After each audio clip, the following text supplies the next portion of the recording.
Welcome to the Strategy Mob Podcast. Tune in for everything you need to know to stay in the know regarding the automotive industry.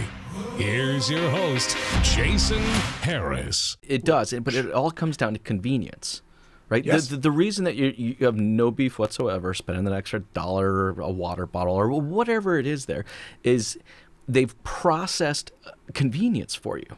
Yes. And what the pandemic has done, and which has forced us to do, is to really try to connect the dots between our online and our in-dealership process. Yeah, before it was always separate, right? Like I remember sitting down in some meetings and go, "Oh, those internet leads." Yes. Like, what are they? They some different person? Are they from another world or something? Like internet leads, and then people inside my dealership were two entirely different individuals, and we did not emphasize our efforts with them as much. And then during the pandemic, we had to. We couldn't view the online customer any different than we could the in-dealership customer. So our attention to them had to be equal, right? Yes. But that created convenience for the customer. And to your point, customer has no problem paying for convenience. We all pay for convenience, Yep. and we have no issue with that. Now, here's the thing, and this kind of leads us into my next topic, is to maintain that type of convenience, right? There's this kind of 24/7 kind of customer engagement type mentality that I think has to happen. And, look, there were some amazing tools that I saw before the pandemic. For the last 5 years, I've seen some amazing tools. All of a sudden now I see an insane amount of tools using AI and advanced learning and machine learning, conversation chatbots. Like, is that the direction that we have to head down towards so we can maintain this level of convenience?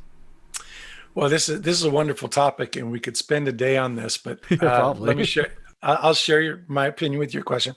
So this is another part of omni-channel, that there are some people that are hesitant to speak to a salesperson. It doesn't matter whether it's a car or clothes, because they don't want to get to a point of feeling obligated.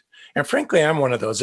If I walk into a clothing store, I'm buying a tie or a pair of socks before I leave, even if I don't need them. If I'm taking another human being's time and they're decent and nice, I feel bad. But here's the cool thing. I'm going to refer to a survey that was done. It's 2018, but it's still relevant.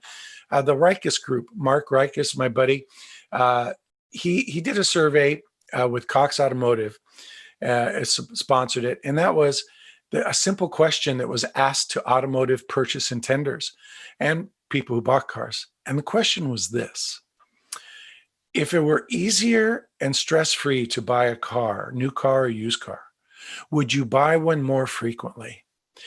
And really 38% of the people said I would buy a car more frequently if the process was enjoyable, is the bottom line.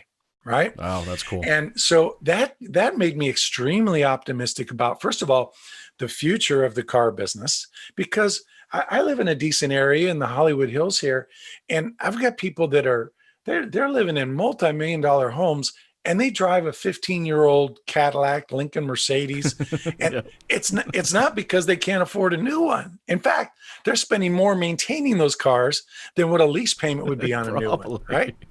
So when I talk to my neighbors, because of course I either approach them or they approach me about the car business, and I say, "Why haven't you bought it? You don't even have side airbags. They've got airbags in cars now that come out of the sun visors. Turns into a marshmallow if you get in an accident." And they go, "I just can't stand buying a car. It's no offense against you, Brian, but man, it stresses me out." And the optimistic part of that is, as we make it easier, boom, we're going to do it. Thanks for tuning in to the Strategy Mob Podcast with your host, Jason Harris. Don't want to miss new content? Be sure to sign up to be a mobster at strategymob.com to stay in the know. Remember to like, comment, and subscribe. Happy podcasting.